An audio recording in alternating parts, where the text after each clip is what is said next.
let's talk about polyphenols as a starting point, because when it comes to Ageless, one of the things that I've always tried to do is to tell the story of longevity and vitality in a fully immersive way. In Australia, at least, there was no other media platform that spoke about longevity, beauty, vitality from all of the different touch points that people discover that they would like to have more of it in their lives. So it can be from health to lifestyle changes, to sleep, to the products we ingest, to what we put on our skin.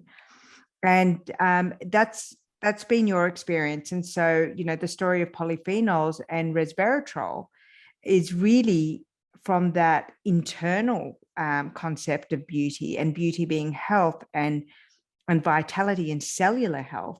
So what do the polyphenols that are, the basis of the scientific and the formulations of Caudalie, what do they do? Actually, they stop oxidation, they stop free radicals. And free radicals, they are the ones that turn fruit brown, that rust cars, and that are responsible of 4 out of 5 wrinkles. So 80% of aging is because of those free radicals, because of oxidation. And if you can stop this very fast-moving process, that means that hopefully you will look younger longer. So that's what we did when we started Caudalie. We started with some dietary supplements and also with a moisturizer that were very concentrated in polyphenols, antioxidant polyphenols. What else have you learned along the way in exploring the partnership between, free radical damage and anti-aging? What I've learned with the University of Pharmacy is all about research. First, I learned about those very powerful antioxidant polyphenols. And then a few years after, Professor Vercauteren told us there's this particular polyphenol called resveratrol that you should look at, because it's probably the explanation of the French paradox. The fact that French people have less cardiovascular disease because they drink a glass of red wine during their meal, and because the wine is loaded with resveratrol. So we looked at this resveratrol, and this is how we launched this collection called Resveratrol Lift. And resveratrol is very interesting because on the skin, it's going to firm and lift the skin. And if you ingest it, it's fantastic because it's going to boost your sirtuins, that are proteins of longevity. What do you think it is about the French culture that you've appropriated and, infused into the DNA of Caudalie? My vision for this brand since day one, so for the past 26 years, has always been to create the most effective products, because we were born because we met with a scientist. So the most effective products, but then in very clean and natural formulas. We were clean before clean was cool at Caudalie. And also I want this brand to be a leader in sustainability. What are the other sustainable steps that you've kind of embedded into the brand, and what you're looking at as the future of sustainability and beauty? Alors, first, I take a great care of my formulas, and there's a list of 60 ingredients that you'll never see in Caudalie's formula, either because they are not clean for your skin, potential endocrine disruptor, or potential irritating, or not clean for the planet. And then I make sure that there is minimum 95% natural ingredients, and that the formula are highly biodegradable. And then for the packaging, we have a team of green packaging engineers, and we make sure that all the packaging are either in recycled materials, or are created to be recyclable, or are refillable. Wow. So we also try to use less plastic. And then we are very committed as a brand. We belong to the 1% for the planet since 2012. That makes Caudalie the first contributor of the 1% for the planet worldwide in the cosmetic business. That means we give back 1% of our sales. We decided to plant trees, and so far we've planted more than 8 million trees. Wow. Compensating 4 times our carbon footprint. And then we decided that we would be plastic neutral even though I don't like to say that, but I'm not proud to use plastic, but sometimes I have no choice. So I decided that I would collect the same amount of plastic that the one that we use at Caudalie. And we do that in Thailand. We recycle it locally and we offer it to local population under the form of bricks or gasoline for their infrastructure.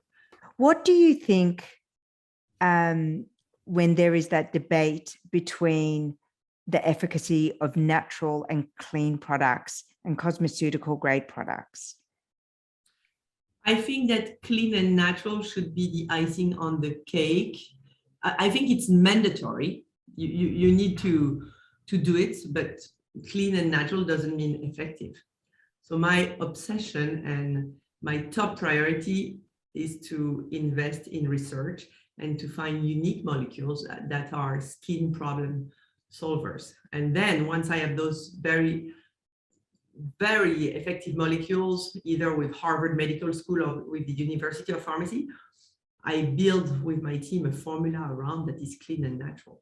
What are the hero standout products or rituals that you have really seen take over from what you maybe originally started with? Because I remember, the number one seller in Australia originally was the beauty elixir, which has got a beautiful story from the Queen of Hungary, a recipe that, and to me, it was the very first of the essences too. True. Now, sorry. It's early morning interest.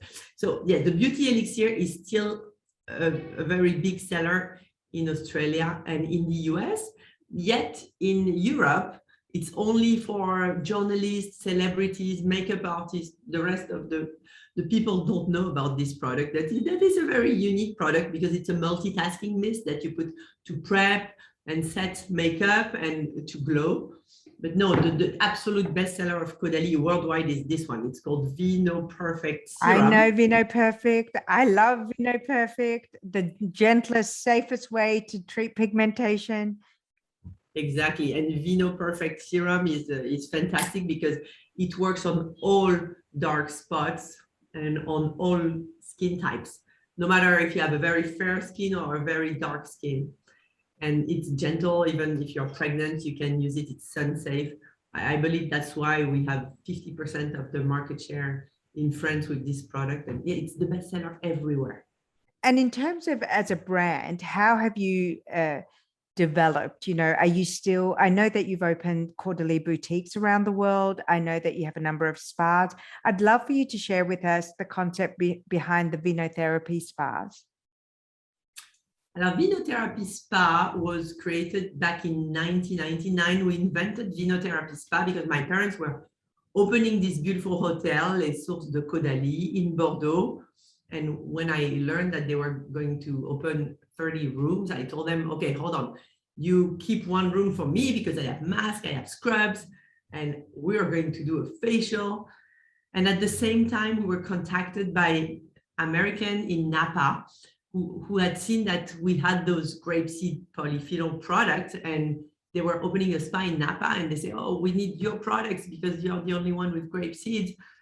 And this is how the idea of Vinothérapie came about. We said, okay, we should use the grape byproducts to do treatments that are very unique. And we discovered that we had a natural spring of water. So Vinothérapie is the use of this natural spring of water with grapevine ingredients for very unique treatments such as the crushed Cabernet scrub, the pulp friction massage, and all the facial with the Caudalie products. If you waved your magic wand and said, I would like to see the beauty industry move into this area, what would it look like? I think we have the beauty industry has a real problem with plastic. So the magic wand would be to invent a plastic that is indefinitely recyclable, because that's a big problem. And then in the beauty industry, they should stop using paraben, phenoxyethanol, phthalate, mineral oil derived from petrochemicals, sulfate,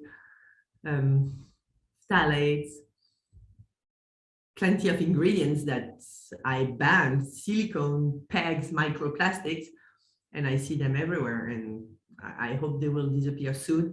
But the consumer are smarter and smarter, and now they don't need a dictionary and a magnifying glass to read the inky list anymore because of all those apps that exist.